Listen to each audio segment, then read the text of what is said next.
Well, hey guys, and welcome back to another episode of Boggy Bottom Zoo. It's so great to have you guys back here again for yet another episode. Yes, so we are like rolling right through this zoo. The last episode we actually did finish up our spectacled caiman. Actually, no, that was actually before that one. We just built for the Asian wild water buffalo and the Nile lechwe all in the same habitat. You guys are already loving that one, and I'm so excited to see how you guys are responding to it. Well, today, we are finally done with all of the DLC animals. Don't even bring up the new, because I don't really like to build exhibit animals. So today, we are actually building for the Proboscis Monkey, and this is one that I sat down and I was like, damn it, I need to build for these guys. So that is exactly what we're doing today. So the Proboscis Monkey is one of my favorite animals ever. It is a monkey primate that is adapted heavily for the aquatic lifestyle. Probably one of the most aquatic loving apes. So, not apes, but you guys know what I mean. Either way, they do have webbed hands, which is very interesting to see, and they are adapted to swimming, which is why we give them a little bit of an underwater viewing, which I think works extremely well for these guys. And what I also do, I kind of get our Babirusa viewing area all set first, and we actually do work on that in the next episode, so you guys need to stay tuned for that. But I was basically just looking at how these guys work, plopping them down in the habitat, and laying out the habitat for these guys. So of course you guys may notice that the habitat kind of goes over the path, and that's because we do have what is known as an O-line. At least for intents and purposes of orangutans, it's called an O-line. Many zoos around the world have started to do this. It's a good way to kind of bring in this new kind of like 360 view of their animals. And I don't know, I was just really excited to do something like that, especially for Proboscis Monkey, because they're some of my favorites. And I was trying to make my own custom ropes for it, but I kind of soon found out that they're not able to climb on them, which very much sucks. So I kind of still do just like, you know, go arm in hand with the you know, the normal climbing pieces. I thought that was fine enough. And what I actually do, I make a lovely little set for all you guys to use at home. So I do have all these beautiful ropes, and I have these towers all set up on the workshop. Maybe not by the time that this comes out, but definitely soon, maybe in like a week's time. So I do just a bunch of big old ropes, and it really helps you guys like, I don't know, kind of ground your builds and stuff like that. It really helps to set up. Oh yeah, maybe these towers aren't so far apart from each other. I could use a small one. Maybe they are very far apart and you can use a long one. I made it so easy for you guys to kind of mix and match these all to your heart's content. So that's really awesome right there. And I don't know, I just really wanted to make sure this was as modular as possible, because I know so many of you guys like to kind of like copy what I do, and that's totally fine. I in fact encourage that. So that's kind of what I set up over here. I kind of make a modular set for not only you guys to use, but also for me to use, because this is something that kind of repeats throughout the entire zoo. And it's something that I really needed to build for in terms of this as a way to kind of standardize it across the zoo. You'd be kind of crazy to make all of these custom from each other, but essentially working my way through here, I really wanted these towers to, I don't know, have as much detail as possible, because they are kind of iconic throughout this zoo, and I think I may try and incorporate them into the logo later down the line. And I also did want to incorporate a nice purple hue to this whole theme as well. I don't know, I feel like having a nice purple theme in Asia area works extremely well, and it looks incredibly well for this habitat in particular. But what I'm doing over here, I'm essentially doing kind of like this mesh, kind of semi-steel-ish kind of thing to hold our monkeys up here. And it looks pretty good from when you're down below. Ideally, the monkeys would be able to climb through the middle of these, I guess, towers, because that's how they work in real life. But unfortunately, I really wasn't able to achieve that. Kind of sucks, but they kind of climb over hot wire. We see that get developed in just a little bit. But no, they kind of climb over the hot wire, which isn't ideal, but it's probably the best thing that we can achieve within the parameters of the game. It's obviously not the most realistic thing, but it works exceptionally well for what we're building here today. And you can see me start to really make this come into play. And I also use these cable rods, like the ceiling cables, as a way to make these hot wires. So I forget what I actually do. I think I use those caps. and I use the Noto full stop as a way to kind of make it look like it's a little bit more jagged, so the monkeys would not want to touch their little paws on that at all.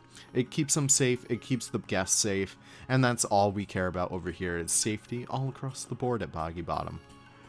And what I also do, I connect those back to the actual building itself and adding those small little supports into this as much as possible. And we do repeat it on all sides so that we're making sure that the monkeys are not able to climb out anywhere.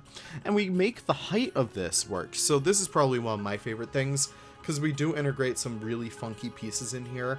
I really wanted these to be nice and tall and be recognizable as you're walking down this, you know, this main kind of pathway, I guess. And we do include a lot of mesh going on through here. Ideally, again, they'd climb through the middle of that, so it'd be transparent, so you could always see where the monkeys are. But they'd kind of climb out of these baskets, which is kind of like how it's designed at National. They have these like small little holes they could actually climb in and out of. And they climb throughout the entire interior, which is how that works. I was trying to figure out what would look best in here, but I kind of settled on the East Asia basket, which actually had this beautiful texture, and we kind of do hide that exceptionally well with these rope pieces. I don't know, it just looks so good in the end, and I'm very happy with how well that turned out. So we kind of just make use of that and flip it upside down, make sure that all the pieces are taken into account for, and we do repeat it on the other side and make everything look nice and dandy. I don't know. I'm just a very big fan of how well that all came out. And then, of course, we need to ground it into the ground with some nice stone pieces, so we have that going on over here. We make use of a lot of different plaster and limestone pieces.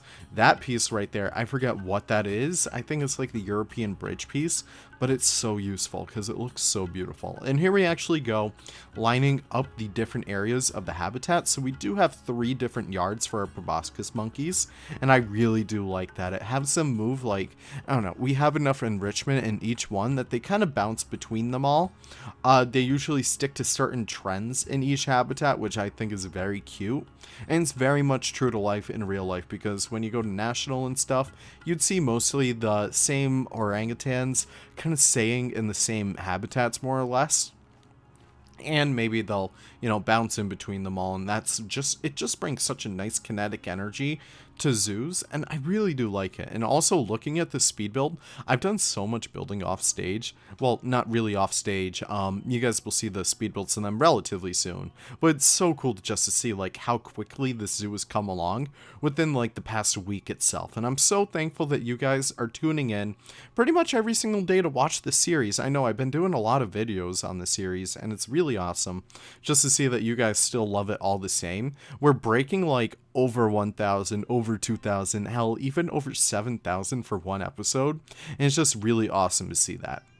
Also, today, I should probably bring this up, is the last day for you guys to enter the free DLC giveaway contest that I have on the Capybara episode. So in case if you guys haven't already entered, you just comment coconut on that episode, and then that will enter you into a drawing for the Wetlands DLC, and I'm very excited to see how you guys like react to that. What I'm also doing over here is making a custom wall, because I can't get enough of this.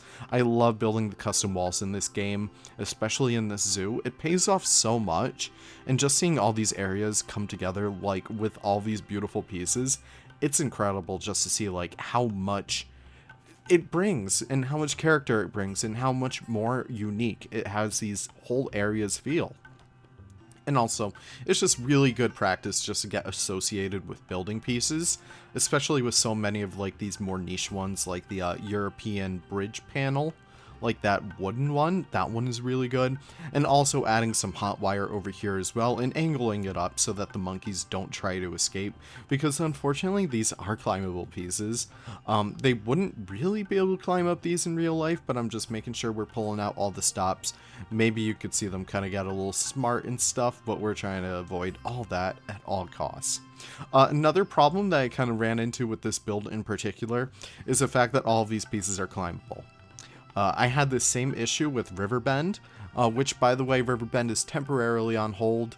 I really need to get the inspiration back for it. I really haven't felt the need to go back in there. It is as of late, but we are working on that relatively soon. I just want to finish up Boggy Bottom because I love this zoo so much, and I really have the drive to finish it, and I'm having so much fun with it at that. but also working on this habitat over here. I think this is actually part of the live stream, or we're about to get into that. So in case if you guys didn't know, we live streamed the other night for Boggy Bottom, and it was wicked fun. So many of you guys came in just to watch it. I know I usually do modding live streams, but this one in particular was just so fun because it was just a building one. And it was just so fun just to chill out with you guys, check out Boggy Bottom, and even some of my friends' other zoos as well, like Zekins and Sans. It was just a really fun experience just to get into that all with all you guys. And hopefully, knock on wood, like, let me knock on wood right now, we should be able to do more live streams soonish. I kind of do like keeping it once per DLC cycle because it makes them all the more special. And I always love hanging out with you guys, but it just takes so much out of me. But maybe we could play with that in the future. What I'm also doing over here is a dry moat. This is something I really want to have in this section over here, because I did want a nice unobstructed view at the Proboscis monkeys, and I really didn't want anything in between the Proboscis monkeys and the guests. So any obstructions, like, you know, foliage, fences, even glass and mesh, I really didn't want anything like that over here. So we kind of break this section open, and we also include a bit of a moat in between so the monkeys wouldn't be able to jump over it, they wouldn't be able to go under it, and so on and so forth. It works exceptionally well for the purposes of this, and I really do love how we dress that up. It's easily one of my favorite views in the park as of now, and it's just really awesome. What I also do over here is work on our backstage building. We're using the same one from the other Asian habitat, which is for the water buffalo and lechwe, and it just looks really cool. So we do have that pop over there, and again, you guys can probably see me playing around with all this, just making sure that everything looks good, everything looks tight, and making sure that, like, you know, our monkeys aren't escaping and whatnot. And do keep in mind, some of this is live stream footage, so you see me kind of go on not really YouTube, but Google Images and whatnot. I apologize if that ruins the entire experience for you guys for the speed build, but it's just a little bit of a sneak peek. The live stream should still be up for all you guys to check out, so in case if you guys do want to hear me live with like a couple of my friends, you guys could check that out. It was really fun to do all that.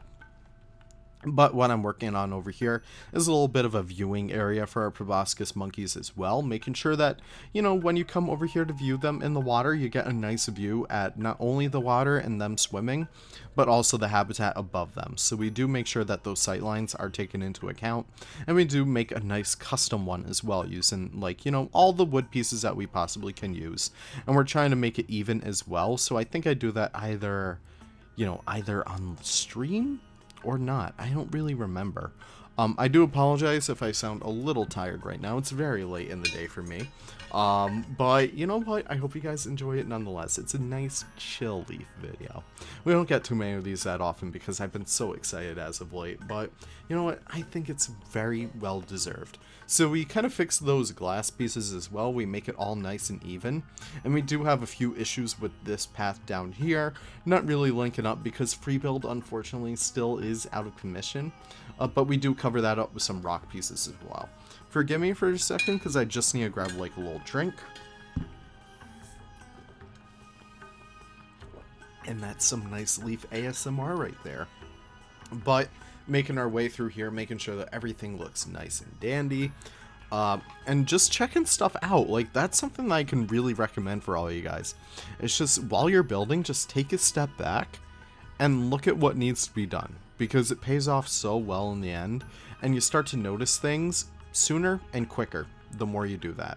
And also, we are using this climbing frame by G Luck. He built this a while ago. This has actually been on the workshop for quite some time, but it's easily one of the most useful pieces in all my zoos, and he's making a lovely little centerpiece for this habitat, as well as the other habitats for the proboscis monkey. So we have a lot of those happening all around, and it works extremely well, and we kind of do ground it a little bit more with some of those limestone columns, just as a way to keep it a little bit more solid. And the proboscis monkeys, they don't really climb on it, unfortunately.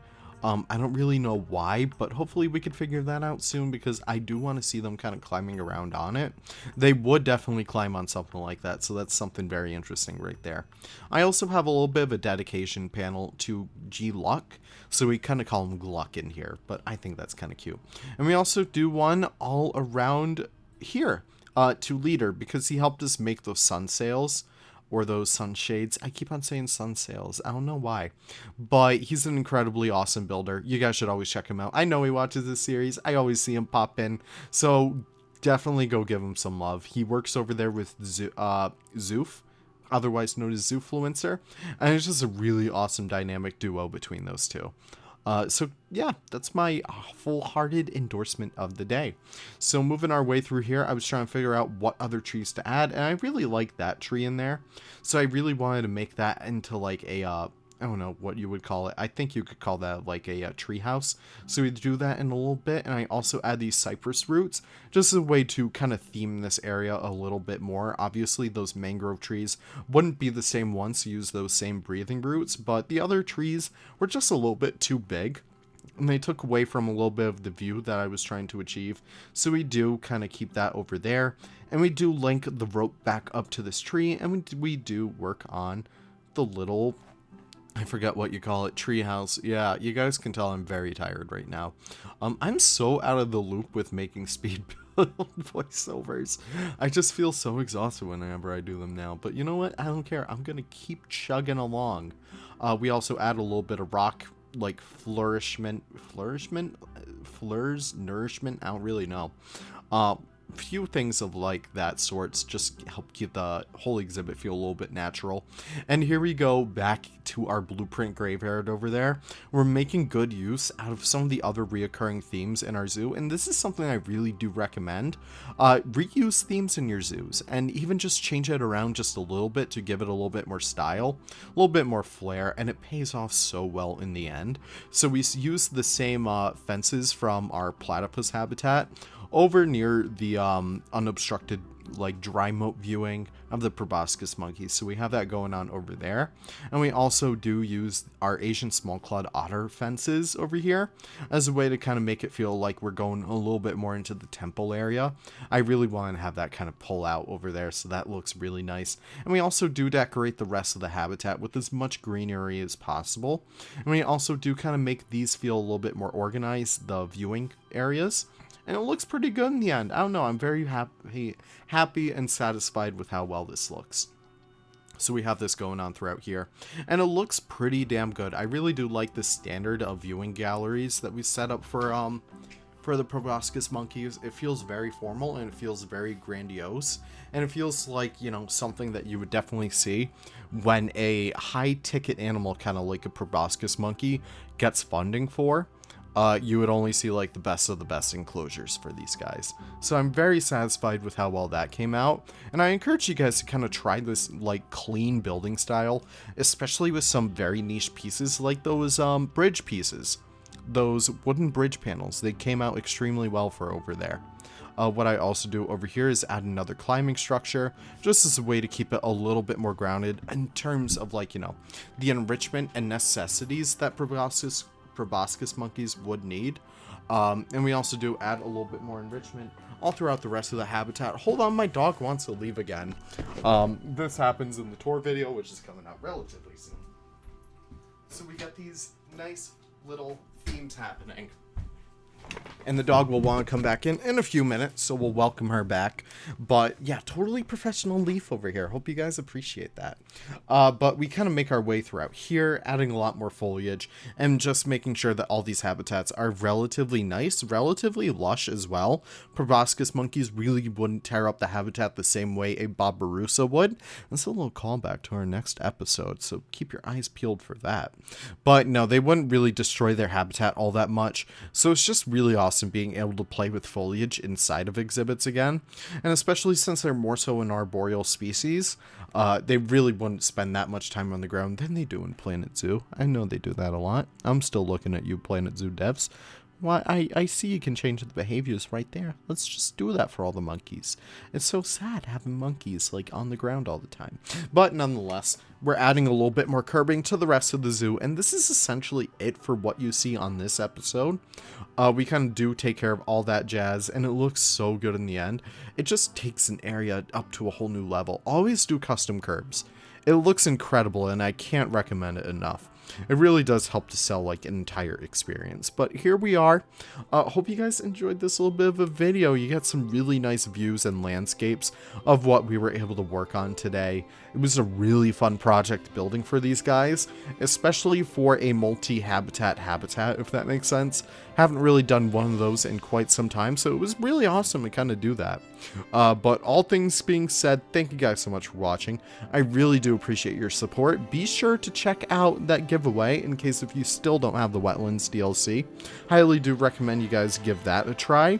And yeah, just enjoy the rest of the cinematics that I have for you guys today. Thank you guys so much for watching, and I can't wait to see you all in the next video. Take care and have the most wonderful of wonderful days. Bye-bye now.